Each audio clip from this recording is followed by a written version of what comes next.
how did things become normal? How did things become normalized? I think that's a hugely important question. How did capitalism become normalized? How did rent become normalized? How did rape become normalized? How did the murder of the planet become normalized? How did, I don't remember if I can mention capitalism, how did capitalism become normalized? How did civilization become normalized? But they don't focus on those. But that's a hugely important question. How do things become normalized?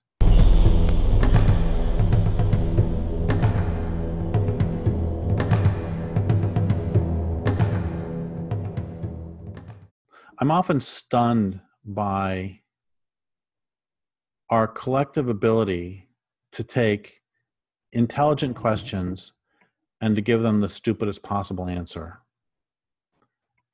This happens, I mean, as people who know my work know, I am consistently stunned that there are stolid scientists who are talking about the oceans being devoid of fish within 30 years, and most of us don't care. And it just strikes me as monumentally stupid. Or, you know, we consider ourselves to be the most intelligent species on the planet and then build dams and are somehow surprised when these dams kill the salmon that can't get through the dams. Or when you create pesticides and then you're surprised when these somehow poison people. There's just this consistent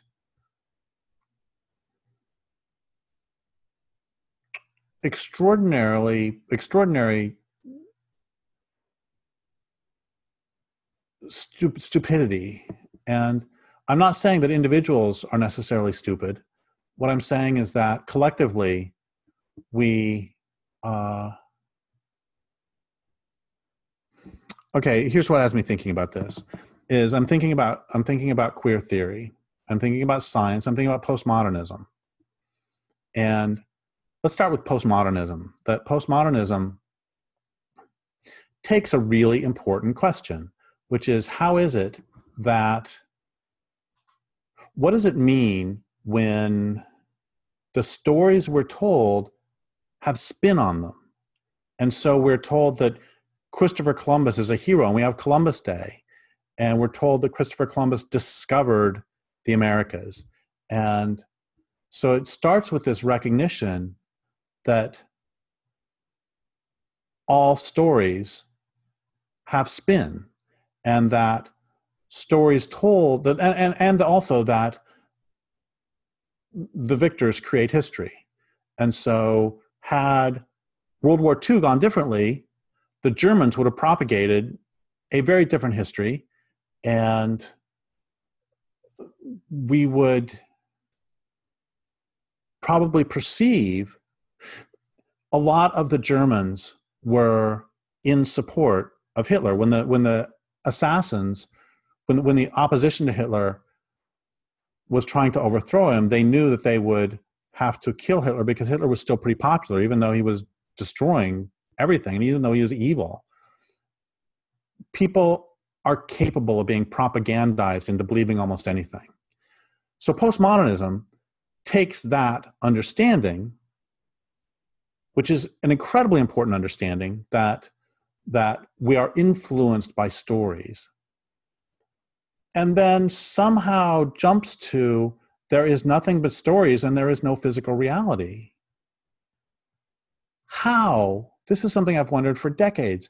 How do you take such a good question and answer it in the stupidest possible way? What the fact that we are, okay, I perceive that tree, and the fact that your perception of that tree, were you sitting here, would be different than my perception of that tree simply means that we perceive the tree differently. It doesn't mean that there's no tree. And okay, so now let's jump to queer theory, which asks a very important question of how did things become normal? How did things become normalized? I think that's a hugely important question. How did capitalism become normalized? How did rent become normalized? How did rape become normalized? How did the murder of the planet become normalized?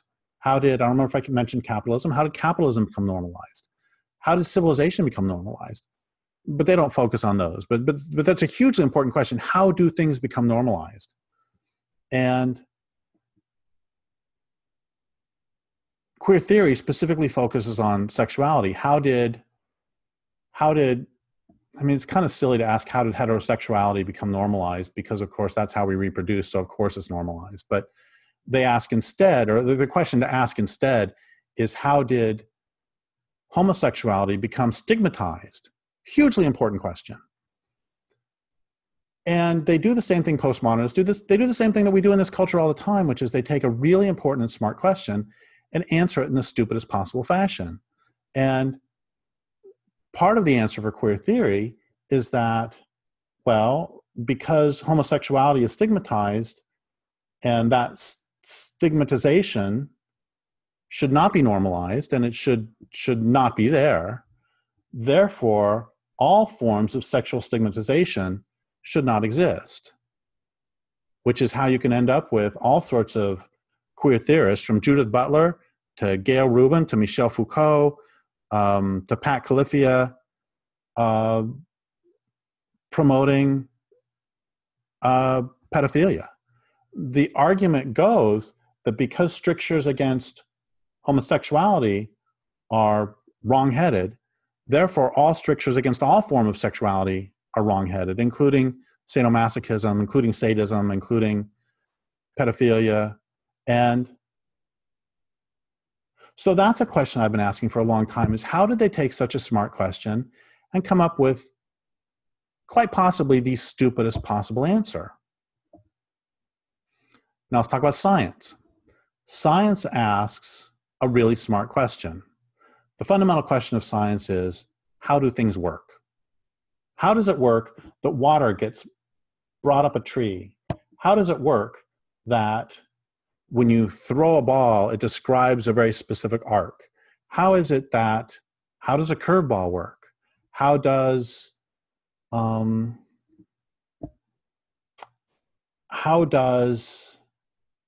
cancer work? How does anything? One of my favorite classes in college was a class called statics that was based on the idea that when a thing is sitting in place and not moving, what that means is that all the forces acting on it are equal. So if you're standing, then the weight, your weight, the gravity pulling you down, has to be equalized by the force of the soil pushing back up on your feet. Otherwise, you would fall. So that was really fun. This is why, for example, if you weigh 200 pounds and you are standing on a board that is 4 feet by 4 feet, and I put my fingers under that board, it's not going to hurt. But if you are wearing stiletto heels and I put my finger under your stiletto heel, it's going to hurt, because if there's that 4 foot by 4 foot board, all the force, the 200 pounds is pushing down, is spread over the 4 foot by 4 foot area. But if you have a stiletto heel, and let's pretend you're only standing on your heel just to make it easy, all of that 200 pounds is on that one little spot. This is why if I hit you with a fly swatter, that's going to hurt you less than if I stab you with a knife, because if I stab you with a knife, all of that force is in one little point. So it was really fun to, not knives aren't fun, but the statics was fun to examine, how do things work? How does a bridge work? How does a bridge stay standing?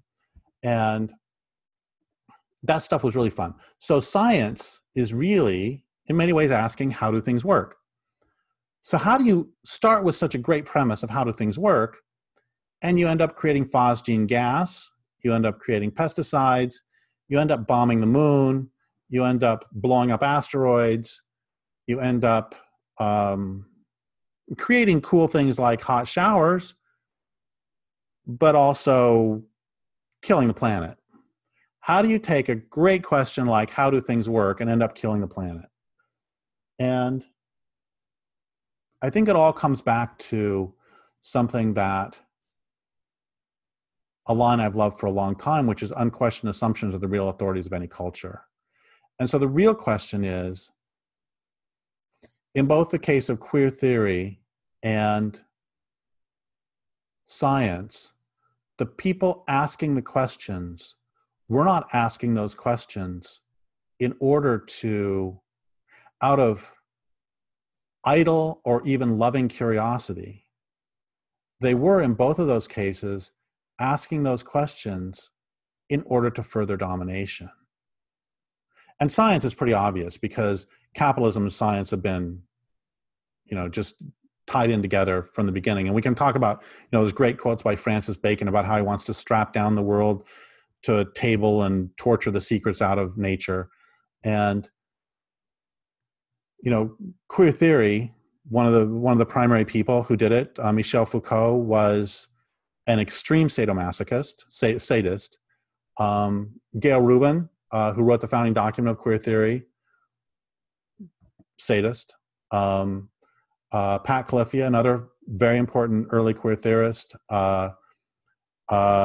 once scratched or carved a swastika into a bound Jewish lover's arm during sex. Obviously, very interested in domination. And postmodernism,